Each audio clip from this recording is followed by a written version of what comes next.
जय श्री कृष्णा, राधे राधे। आप सभी को सावन का पहले सोमवार की बहुत बहुत शुभकामनाएं। भगवान भोलेनाथ और माता पार्वती की कृपा आप और आपके पूरे परिवार पर सदा सर्वदा बनी रहे। आज है सावन माह का पहला सोमवार और हिंदू धर्म में सावन का महीना बहुत पवित्र माना गया है। इसे धर्म कर्म का माह भी कहा जाता है। सावन महीने का धार्मिक महत्व बहुत ज़्यादा है।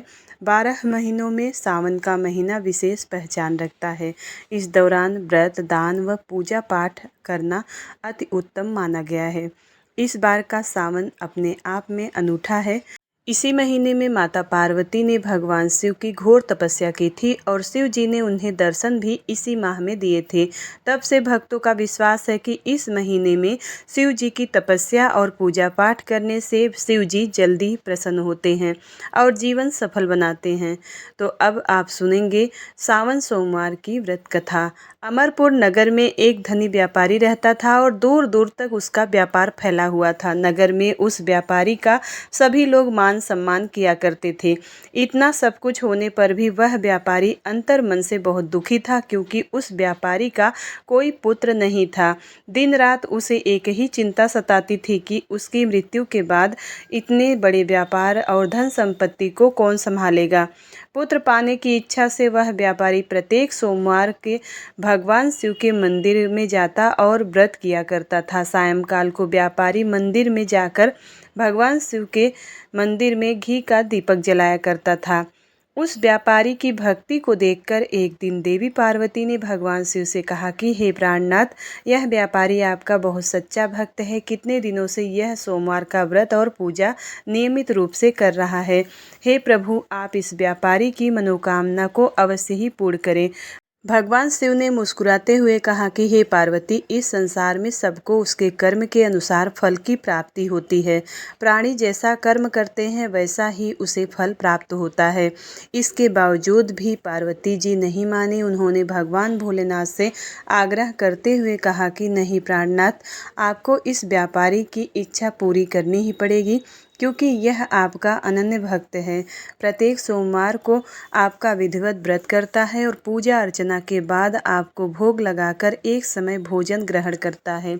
आपको इसे पुत्र प्राप्ति का वरदान देना ही होगा।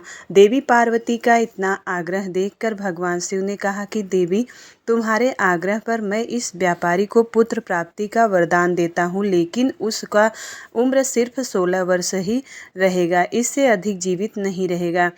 अब उसी रात भगवान शिव ने स्वप्न में उस व्यापारी को दर्शन देकर उसे पुत्र प्राप्ति का वरदान दिया और उसके पुत्र के 16 वर्ष तक जीवित रहने की बात बताई। भगवान के वरदान से व्यापारी को खुशी तो हुई, लेकिन पुत्र की अल्पायु की चिंता से उस खुशी को नष्ट कर दिया। व्यापारी पहले की तरह सोमवार का विधिवत व्रत करता रहा। कुछ महीने के बाद उसके घर अति सुंदर पुत्र उत्पन्न हुआ। अब पुत्र जन्म से व्यापारी के घर में खुशियां भर मनाई गई। बहुत धूमधाम से पुत्र जन्म उत्सव मनाया गया। व्यापारी को पुत्र जन्म की अधिक खुशी नहीं हुई, क्योंकि उसे पुत्र की अल्पायु के रहस्य का पता था। उस व्यापारी के अलावा यह रहस्य घर में किसी को नहीं मालूम था। विद्वान ब्राह्मणों ने उस पुत्र का नाम अमर रखा। जब अमर 12 वर्ष का हो गया तो शिक्षा प्राप्ति के लिए उसे वाराणसी भेजे।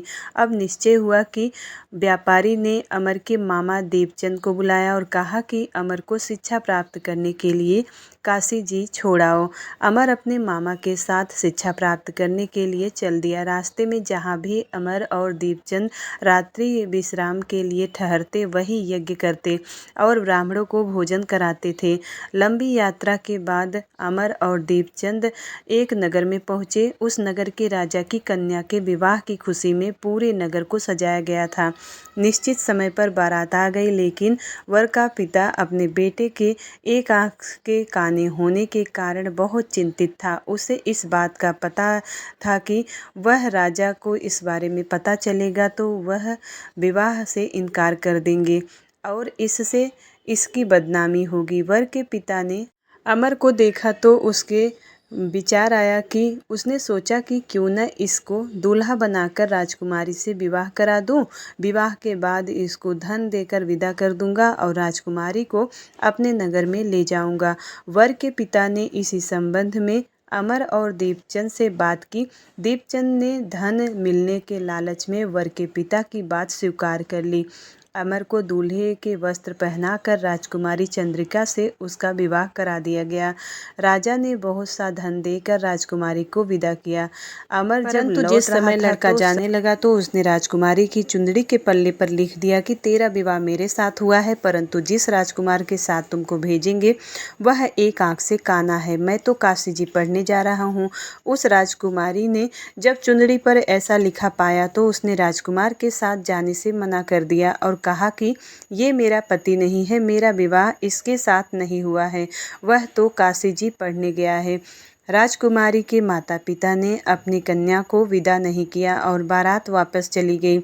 उधर वह सेठ का लड़का और उसका मामा काशी जी पहुँच गए।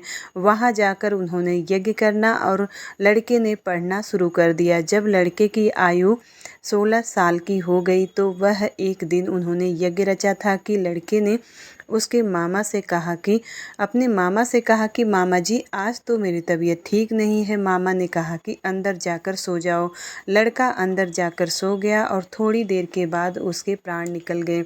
जब उसके मामा ने आकर देखा तो वह मुर्दा पड़ा है तो उसको दुख हुआ और उसने सोचा कि मैं अभी रोना पीटना मचा दूंगा तो यह यज्ञ अधूरा रह जाएगा। अतः उसने जल्दी से यज्ञ का कार्य समाप्त करके ब्राह्मणों को जाने के बाद रोना पीटना आरंभ कर दिया। संयोग बस उसी समय शिव पार्वती उधर से जा रहे थे। पार्वती जी कहने लगी कि महाराज कोई दुखिया रो रहा है, इसके कष्टों को दूर करो। तब शिव जी बोले कि इसकी आयु इतनी ही थी सो भोग चुका। पार्वती जी ने कहा महाराज कृपा करके इस बालक को और आयु दो, नहीं तो इसके माता पिता तड़प तड़प कर मर जाएंगे। पार्वती जी के इस प्रकार बार बार आग्रह करने पर शिव जी ने उसे जीवन दान दिया और शिव जी की कृपा से लड़का जीवित हो गया।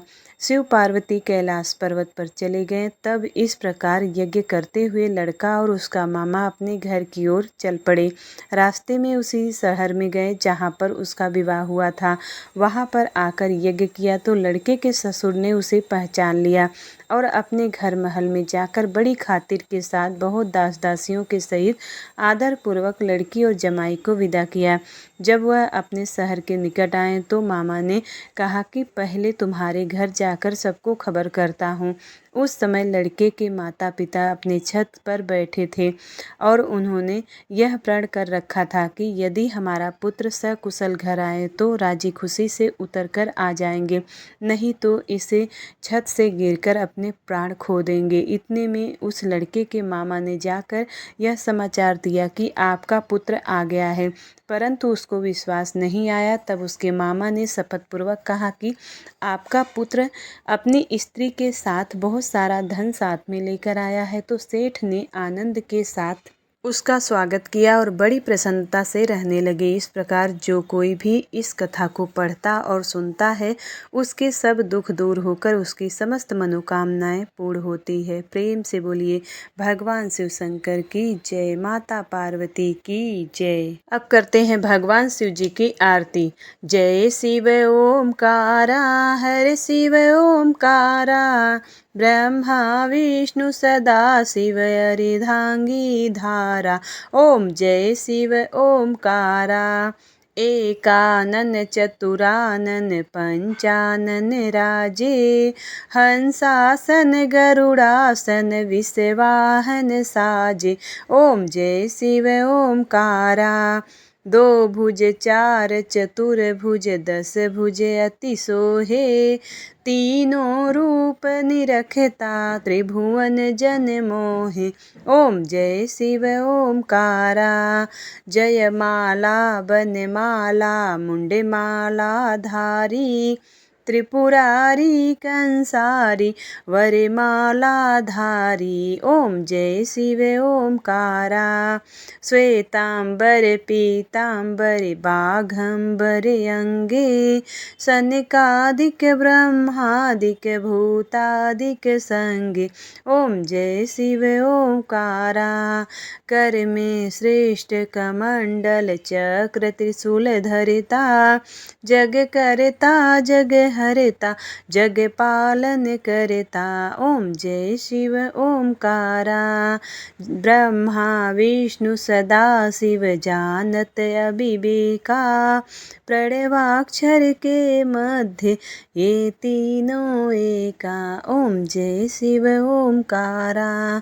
त्रिगुण स्वामी शिव जी की जो कोई आरती गावे। कहत शिवानंद स्वामी सुख संपत्ति पावे। ओम जय शिव ओमकारा।